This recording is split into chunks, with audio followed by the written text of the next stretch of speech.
Assalamualaikum warahmatullahi wabarakatuh. Selamat siang semuanya.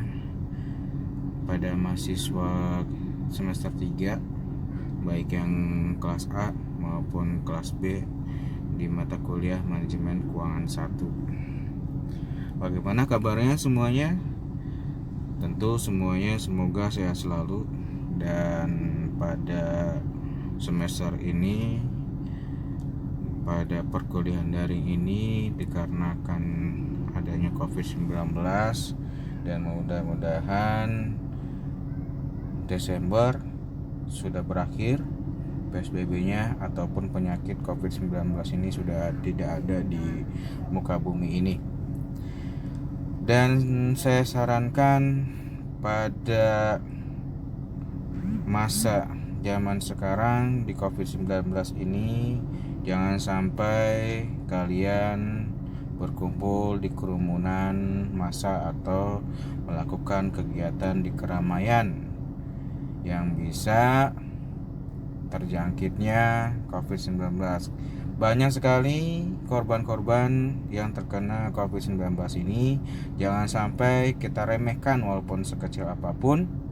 Setiap kita mau keluar rumah, kita harus memakai masker atau melaksanakan protokoler kesehatan. Walaupun kita tidak mempunyai APD-nya atau alat pelindung diri, kita siap sedia harus memakai masker ataupun face shield, membawa hand sanitizer ataupun tisu basah juga yang ada alkoholnya. Pulang dari luar atau dalam keadaan mendesak, kalian keluar rumah dan pulang ke rumah harus cuci tangan, cuci kaki dengan sabun, dan itu mencegah minimalisasinya penyakit COVID-19 yang ada di zaman sekarang.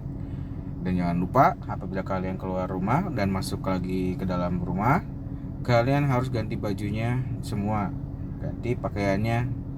Karena COVID-19 ini ada yang terjadi di wilayah Bogor.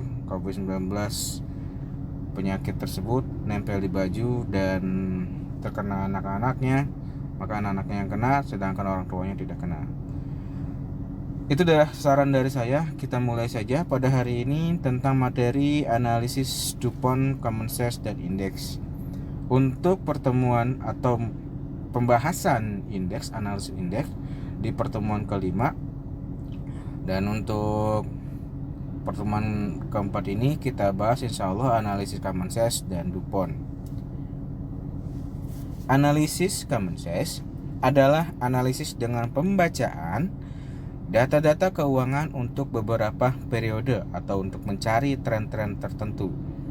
Analisis Common Sense disusun dengan cara menghitung tiap-tiap rekening dalam laporan laba rugi dan neraca menjadi proporsi dari total penjualan, atau untuk laporan laba rugi, atau dari total aktiva, atau dalam berbentuk laporan neraca.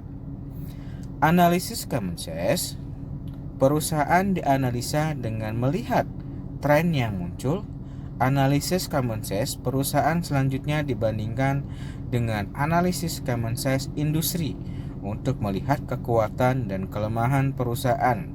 Untuk kekuatan akan diupayakan untuk dipertahankan, sedangkan untuk kelemahan diupayakan untuk diperbaiki. Untuk analisis Common Sense, indeks ataupun DuPont ini untuk melihat perbandingan antara ada kekuatan ataupun kelemahan. Sedangkan analisis Common Sense yaitu perbandingan persentase dari beberapa item dari perbandingannya, yaitu total assets.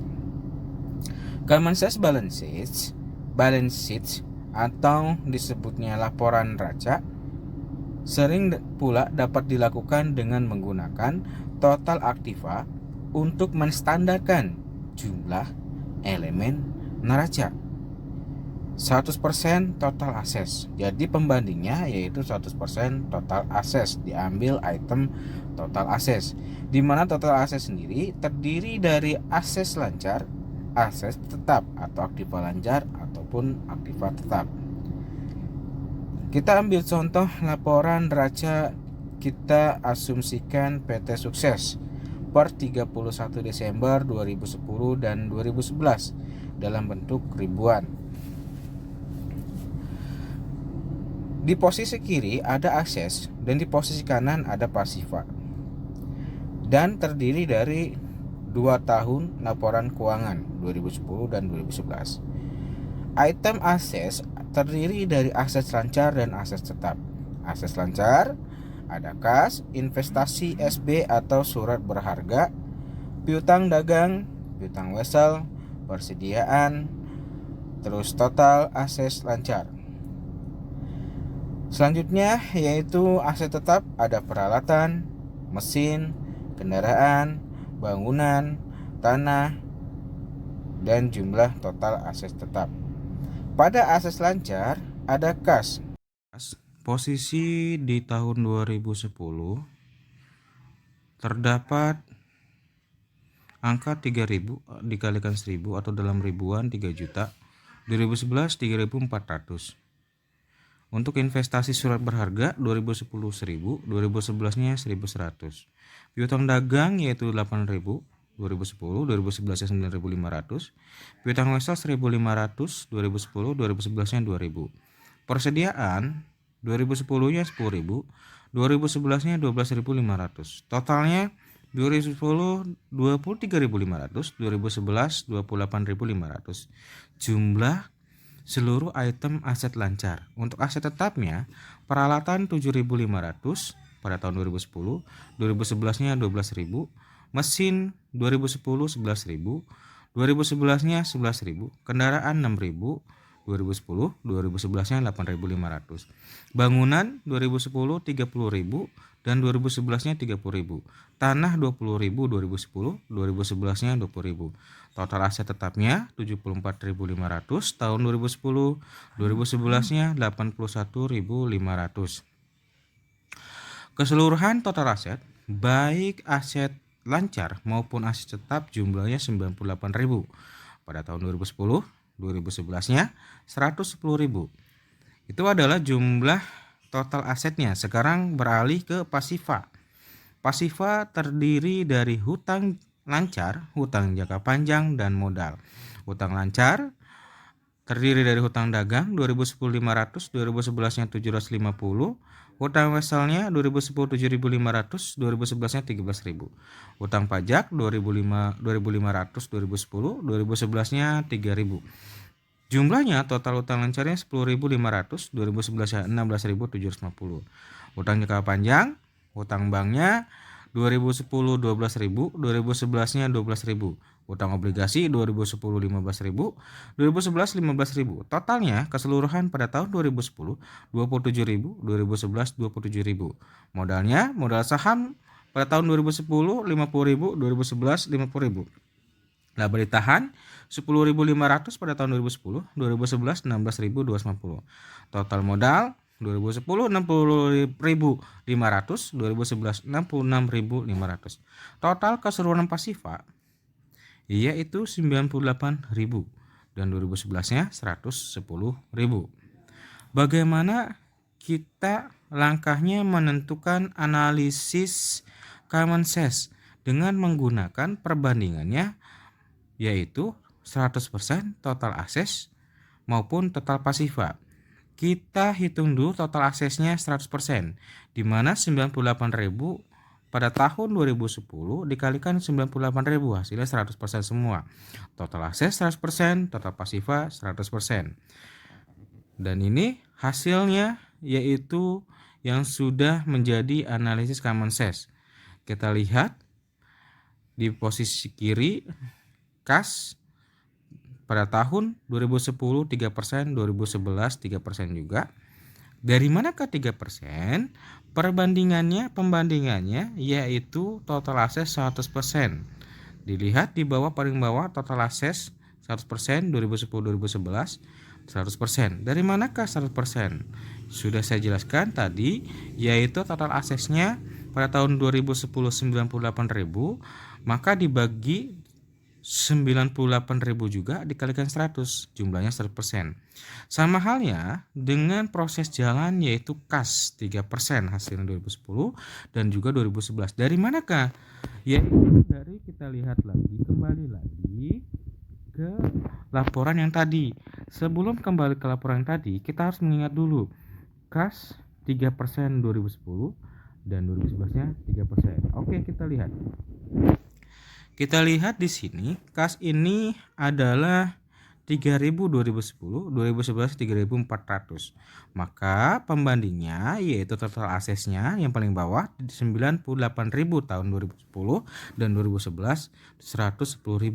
Kita jumlahkan terlebih dahulu yaitu pada tahun 2010 di mana kas 3.000 dibagi 98.000 dikali 100% sama dengan 3, sekian.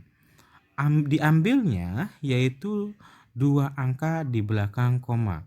Kalau yang tadi atau yang ini sudah dibulatkan kasnya menjadi 3% dan 2011 juga 3%. Untuk tugas diambilnya 2 angka di belakang koma. Tidak dibulatkan, tapi di belakang koma 2 angka. Kita kembali lagi ke contoh soal neracanya. Kas sudah diketahui 3% 2010 dan 2011.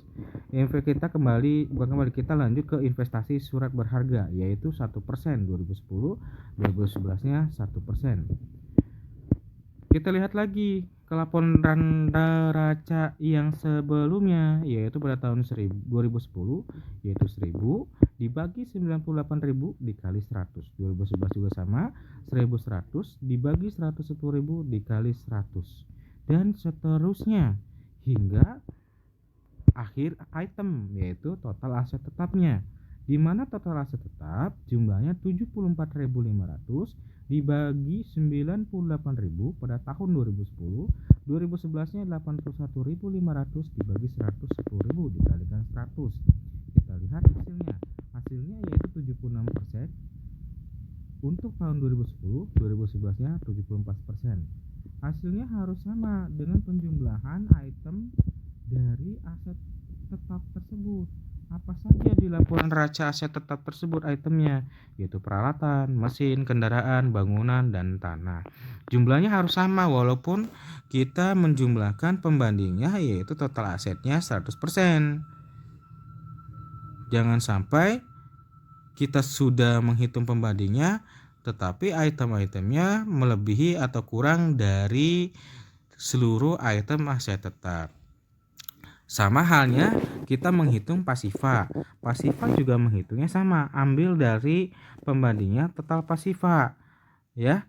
Dan kita ambil contoh hutang dagang pada tahun 2010, di sini hasilnya 1%, 2011-nya 1%. Ingat pembandingnya total pasifa. Contohnya utang dagang 500 pada tahun 2010 dan 2011-nya 750 di posisi kanan. Posisi kiri sudah kita jelaskan. Sekarang kita ke posisi kanan yaitu pasifa. Utang dagang 2010 diambil pembandingnya total pasifa 500 dibagi 98.000 dikalikan 100, hasilnya 1, sekian atau di belakang komanya 2 angka. Dan 2011-nya juga 750 dibagi 110.000 dikalikan 100, hasilnya 1, sekian.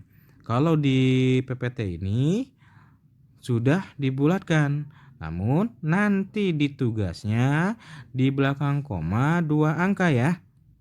Dan setelah itu harus dijumlahkan baik total hutang lancar per tiap itemnya, total hutang jangka panjang per tiap itemnya, sama total modal. Setelah itu jumlahkan dengan total pasifa yang nilainya 100%. Jangan sampai total pasifanya 100% tetapi item-itemnya kurang dari 100% ataupun lebih dari 100%. Oke, kita lanjutkan ke Common Sense Income Statement. Untuk Common Sense Income Statement, pembaginya adalah total kue di mana yaitu penjualan bersih atau 100% net sales. Net sales tersebut adalah penjualan bersih. Contohnya yaitu kita ambil PT Sukses lagi, diambil laporan rugi labanya per 31 Desember 2010 dan 2011. Keterangannya ada penjualan, HPP, laba kotor, biaya operasi. Biaya operasi terdiri biaya gaji, biaya bunga, biaya asuransi, biaya iklan, biaya utilitas, biaya depresiasi, jumlah biaya operasi, laba sebelum pajak atau EBIT, earning before interest tax, dan juga pajak penghasilan serta laba bersih. Ada 2 tahun juga, 2010 dan 2011. Penjualannya 90.000 2010, 2011-nya 114.000, HPP 55.000, 2011-nya 72.000, laba kotor jumlahnya 35.000 2010, 2011-nya 42.000. Biaya operasinya, biaya gaji 13.500 2010, 2011-nya 15.000 dan seterusnya hingga laba sebelum pajak dan juga laba bersih. Laba bersih 2010 4.700 dan 2011-nya 5.750. Di laporan rugi laba mengambilnya pembandingnya yaitu 100% net sales atau penjualan bersih atau penjualan. Di laporan laba rugi pada PPT ini, slide ini ada 2010-nya 90.000 dan 2011-nya 114.000. Maka pembandingnya penjualannya pada 2010 100%, 2011-nya 100%. Tahun 2000 pembandingnya yaitu 90.000, 2011-nya 414.000. Oke, kita langsung jawab saja. Dan ini jawabannya, keterangannya 2009 dan 2010 harusnya 2010 2011, penjualan 100% dan 100%, HPP-nya 61%, 2010, 2011-nya 63%. Dari manakah 61% nih? Oke, kita hitung 55.000 dibagi 90.000, hasilnya 61, sekian dibulatkan menjadi 61%. Tapi untuk tugasnya nanti apabila ada dari laporan laba rugi ini di belakang koma 2 angka ya.